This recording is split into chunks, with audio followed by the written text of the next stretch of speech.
আওয়ামী লীগ সরকারের আইনমন্ত্রী আনিসুল হক, সালমান এফ রহমান সহ আওয়ামী লীগের শীর্ষ নেতাদের বিরুদ্ধে ৮ ডিসেম্বরের মধ্যে তদন্ত শেষ করার নির্দেশ দিয়েছেন ট্রাইব্যুনাল। আন্তর্জাতিক অপরাধ ট্রাইব্যুনাল ১ এই আদেশ দেন। এদিকে শেখ হাসিনা সহ ৩ জনের বিরুদ্ধে মানবতা বিরোধী অপরাধে মামলার চতুর্থ দিনে যুক্তিতর্ক উপস্থাপন করেছেন চিফ প্রসিকিউটর। ওয়ালিদ সিদ্দিকীর রিপোর্টে দেখুন বিস্তারিত।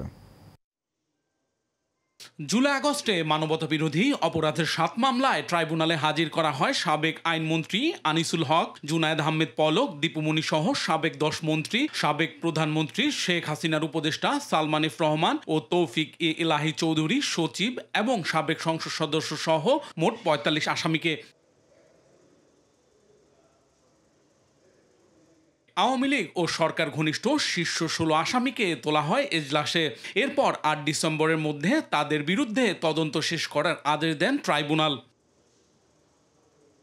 ট্রাইব্যুনাল ১-এ শেখ হাসিনার মামলার চতুর্থ দিনের যুক্তিতর্ক উপস্থাপন করেন চিফ প্রসিকিউটর। ট্রাইব্যুনালে তিনি আন্দোলনকারীদের হত্যায় মিলিটারি গ্রেডের গুলি ব্যবহার করেছে তা তুলে ধরেন।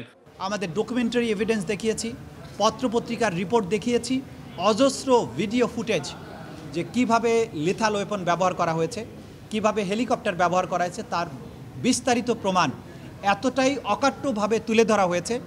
এই আদালত শুধু নয়, আমরা যেটা বারবার বলেছি যে এই এভিডেন্স দিয়ে আন্তর্জাতিক কোনো আদালত হোক, বিশ্বের যে কোনো দেশের যে কোনো আদালতে তোলা হোক, অকাট্যভাবে এই অপরাধীদের, এই আসামিদের অপরাধ প্রমাণিত হবে।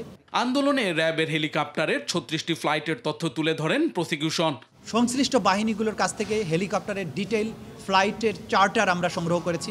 সেই ফ্লাইটগুলোতে কতক্ষণ ফ্লাইটের ডিউরেশন ছিল সেগুলো আমরা দেখিয়েছি। সেই ফ্লাইটগুলো অপারেট করেছেন কোন কোন পাইলট, তাদের নাম, ফোন নাম্বার আমরা দেখিয়েছি।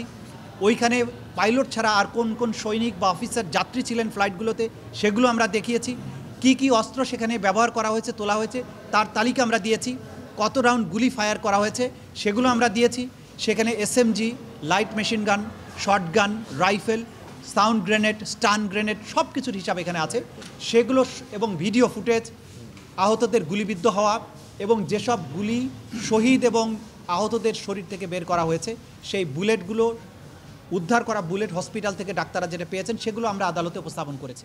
এদিকে আশুলিয়ায় ৬ লাশ পোড়ানোর মামলার ১১তম দিনে সাক্ষ্যগ্রহণ শেষ হয়েছে ট্রাইব্যুনাল ২-এ। চট্টগ্রামে ছাত্রদল নেতা ওয়াসিম সহ ৩ জনকে হত্যার মামলায় সিএমপির সাবেক কমিশনার সাইফুল ইসলামকে আগামী ৩০ অক্টোবরের মধ্যে হাজিরের নির্দেশ দিয়েছেন আন্তর্জাতিক অপরাধ ট্রাইব্যুনাল।